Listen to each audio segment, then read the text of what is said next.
Le ton a été donné par le ministre gabonais de la Santé pour inciter les administrateurs du CHU aux fondations Jeanne Bory Mère et Enfants de Libreville à se conformer à la vision initiale de cet établissement de référence alors que le Gabon est engagé dans la lutte contre le coronavirus depuis plus d'1 an.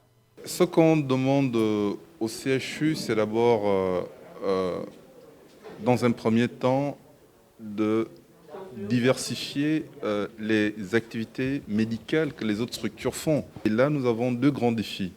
Le premier défi, c'est la procréation médicale assistée pour que, effectivement, la FIV puisse être faite au Gabon.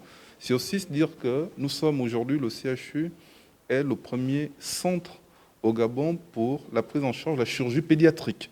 Le bilan d'activité 2019-2020 positif avec une nette augmentation du nombre de consultations et la validation d'un budget de fonctionnement pour le compte de l'année en cours fixé à 6 264 422 000 francs CFA devrait pouvoir encourager cet effort. On a des challenges qui sont ouverts, la PMA, il vous en a déjà encore parlé.